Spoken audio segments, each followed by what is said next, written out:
Hello everyone and welcome back. Have you ever picked up an old coin, looked at the date and wondered if it might be worth more than just pocket change? Well, what if that simple 25-cent coin in your drawer could actually be worth hundreds or even thousands of dollars? Today, we read talking about one of the most talked about coins in American coin history, the 1965 Washington quarter-dollar coin without a mint mark. At first glance, the 1965 quarter might look ordinary. It has the familiar profile of George Washington on the front and the majestic bald eagle on the back. But behind its simple appearance lies a fascinating story of change, confusion, and hidden value, a story that makes the 1965 quarter one of the most famous coins of modern America. To understand why this coin is so special, we need to go back to 1964, a year that changed U.S. coinage forever. Before 1965, all Washington quarters were made of 90% silver and 10% copper. But rising silver prices in the early 1960s caused serious problems for the U.S. Treasury. The silver in coins became more valuable than the coins themselves. People began hoarding quarters, half dollars, and dimes, melting them down for their silver content. To solve this crisis, Congress passed the Coinage Act of 1965, which eliminated silver from dimes and quarters entirely. Starting in 1965, quarters were made from a clad composition, an outer layer of 75% copper and 25% nickel, bonded to a pure copper core. This change marked the end of an era for American silver coinage. Now here's where the story gets interesting. Because 1965 was the first year of this major metal change, collectors and the public were confused, and so was the mint. Millions of 1964 silver quarters were still being produced, while the new 1965 copper-nickel quarters were entering circulation. To prevent hoarding and speculation, the mint decided not to include mint marks on any coins from 1965 to 1967. That's why the 1965 quarter has no mint mark, even though most were struck at the Philadelphia Mint, and many at the Denver and San Francisco mints too. The 1965 quarter became a symbol of transition from silver to clad, from tradition to modernity. But that's also what makes it so collectible today. Because of this unique period, there are error coins, transitional varieties, and rare strikes that are worth a small fortune.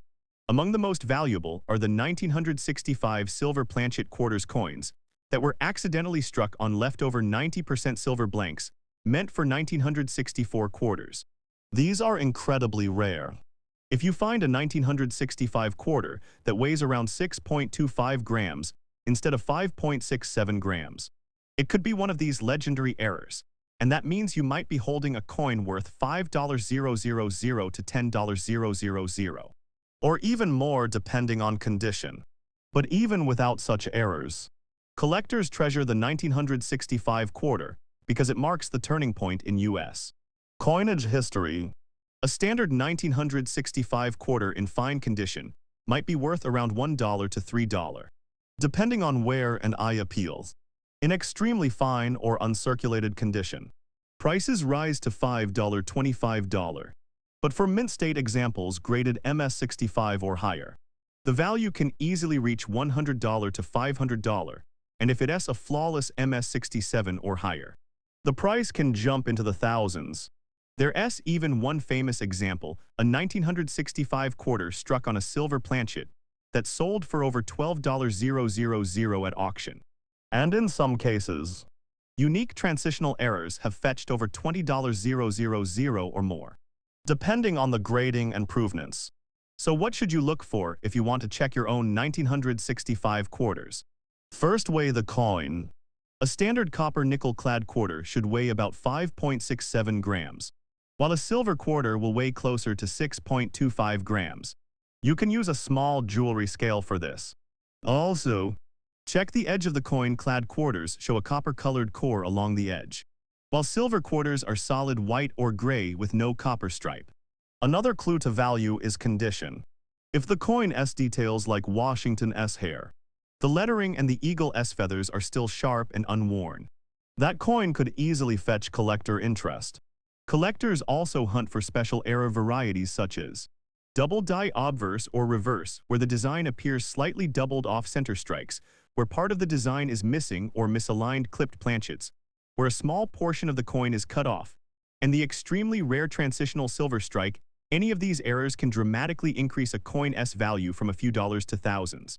What's amazing about the 1965 quarter is that it connects directly to a key moment in U.S. economic history when America shifted away from precious metals. Every 1965 quarter carries that legacy.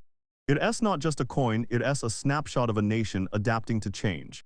Even today, coin collectors across the United States are still searching rolls of quarters, hoping to find one of those rare 1965 silver strikes or high-grade mint state examples. They know that hidden treasures often come disguised as ordinary coins. If you ever find a shiny 1965 quarter with no mint mark, take a closer look. Check the color. Check the weight. Check for doubling or unusual features. You might just be holding one of the rarest modern quarters in existence. And even if it's not worth thousands, every 1965 quarter tells a story, the story of change, of innovation, and of the hidden value in everyday things. So next time you get a quarter in your change, don't be too quick to spend it. Because sometimes, history hides in plain sight right there in the palm of your hand. The 1965 Washington quarter, without a mint mark, remains one of the most fascinating and collectible coins in modern American history. It's a coin that changed the way U.S. money was made and continues to capture the imagination of collectors, historians, and treasure hunters to this day. Who knows?